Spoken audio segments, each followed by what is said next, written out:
Hey, what's up? This is DMac. I'm here ready to go ahead and get into my playoff preview. I think this is a wide open bracket. I think that we are going to have some extremely fun games throughout this tournament and ultimately crown a brand new champion. Look, there's a lot of storylines that we roll with. We're going to go ahead and go through some of them as we get through the bracket. We're going to start on the AFC side. Steelers, Texans, Monday Night Football to get us started. This is a very interesting game. I think the Steelers' defensive line has some ways to get after the Texans' offensive line and make it a little bit more difficult on them that other people may realize. This could be a very ugly game, and ultimately, if it's close, anything can happen. That being said, Texans defense, I think, is the best unit in the National Football League. Combine that with their formula as far as being able to get explosives to their wide receivers, Hodgson, Collins, Noel. I think ultimately that some Don Schultz safety blanket conversions on third down, Texans end up winning this game on Monday Night Football ultimately and move on. Next game, Jaguars Bills Sunday at 1 p.m. Going to be a lot of fun in my opinion. Jaguars are the most balanced team in the AFC, and from what they've been able to put on tape, Trevor Lawrence is playing very good. Liam Cohen has them using all of their weapons as far as that offense is concerned, multiple avenues of attack. It's going to be very difficult for the Bills, in my opinion, to keep up with that. Jaguars also have a stout run defense, obviously being able to take away what the Bills do best. Usually the Bills' losses this year have come against teams that have been able to stifle their run. I don't think that this is a matchup ultimately that they will win. However, Josh Allen's element to be able to be Superman if he wants to be the best quarterback in the world, this is his opportunity to prove that he can carry a team ultimately throughout the playoffs. Jaguars, in my opinion, do end up getting this win. Patriots Chargers is probably the best possible matchup for the Chargers as far as the defensive line aspect of it for its opposing teams that they could have faced, given the fact that their offensive line has struggled to keep Justin Herbert upright due to injury, obviously, throughout the entirety of the season. Patriots exposed to passing game with Drake May. The fact that Mike Vrabel can put together a really good defensive game plan. For me, I'm going to lean New England at home, ends up getting their win as well. So we move on to the next round, divisional round. One seed Broncos come into play. Obviously, Bo Nix. And this offense has been able to find its stride a little bit later on. Defense hasn't been as stout as it was early in the year. Still can bring a lot of things to the table that can give teams trouble. Obviously, going up against a great Texans defense as well. An interesting matchup. Ultimately, I think the Texans have a shot to win this game. I think the Broncos defensive line eventually just overwhelms them just a little bit too much. And the Broncos offense is just a tad better to be able to combat some of the things for the Texans defense. Broncos end up going to the AFC Championship game, hosting that in Denver. Patriots, Jaguars. Interesting matchup in New England. Like I said, Jaguars incredibly balanced, a little bit more so than I feel like the Patriots. If the Patriots had a little bit more juice as far as their offensive weapons were concerned, if the Patriots had a little bit more teeth as far as the defense was concerned, then I could see them being able to get this done at home. But I really like what the Jaguars bring to the table. I think they have too many ways to be able to get after what makes New England a really good team. Ultimately, I'm taking the Jaguars to meet the Broncos in the AFC Championship game. And look, we just saw this game a few months ago, or I shouldn't say a few months ago, a few weeks ago.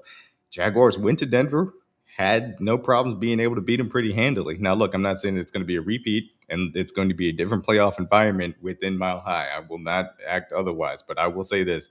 I really think the Jaguars are the most balanced team in the AFC. I think they're the best team in the AFC, and ultimately I have them winning the AFC on the road in Denver. Trevor Lawrence maybe has a little bit of a legacy drive to be able to get that done. Let's go ahead and head over to the NFC side. All right, on the NFC side, once again, I think that this is a wide open bracket to be able to have some of these favorites over here, and look, the NFC has been a very competitive conference. It's certainly in the NFC West specifically as far as that division was concerned. My goodness. Seattle ends up securing the 1 seed, so we'll start Panthers Rams as far as wild card weekend is concerned, Saturday at 4:30. Interesting rematch we saw in the first game. Rams went on the road, got caught, turned the ball over too much. Panthers were able to take advantage. Truthfully, I think that the Rams, in my personal opinion, are the best team in this entire bracket. It's going to be very difficult for me to see the Panthers pulling it upset twice as far as this last month is concerned. Now, look, can you get Bryce Young cooking to Ted McMillan on enough third downs and enough defensive stops and enough defensive turnovers to get it done? I suppose, but I think the Rams end up winning this game, and I think they end up doing it handily and assert themselves. Obviously, Devontae Adams back in the lineup, which is a major thing for them, what they can bring to the table on the defensive line, and certainly their offensive attack is incredibly potent. All that being said, yeah, I think the Rams end up moving on. And no slight to the Panthers' a successful season, but I just don't think that they have enough. Eagles, 49ers. This would be an incredibly intriguing game in which I'd honestly be picking the 49ers because if they had Trent Williams and had Ricky Pearsall, I think that they would have the protection and the multiple weapons necessary to be able to get after Vic Fangio's Eagles defense that is excellent. And be able to put enough points up that it forces Philadelphia to play a little bit of uncomfortable game plan from the offensive side.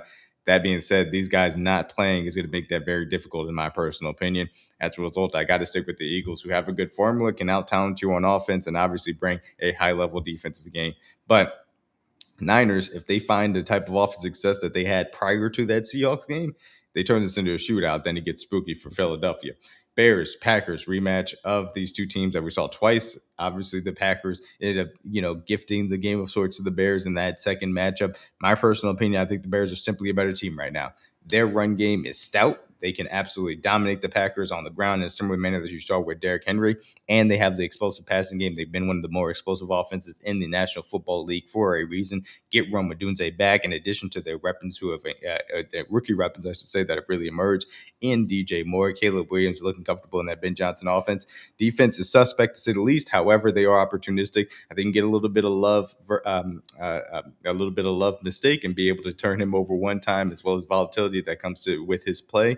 Ultimately, I got Chicago Bears moving on to the divisional round to set up a rematch against those Philadelphia Eagles. We'll start, though, Seahawks, Rams, rematch of the Thursday night football game and the previous game earlier in the season as well. That was an awesome matchup that went down to that 2-point conversion. Seattle ended up converting to not only secure what was really the division, ultimately at the time, but also the 1 seed later on down the line. And this is really fun. Seattle's defense is awesome. The reason why they can stick in the nickel with Nick and Mawari and be able to have Mike McDonald's scheme say that we can defend the run or the pass, compared to Sean McVay's offense, which wants to attack you, whichever personnel eventually gets you into the place that you're uncomfortable with.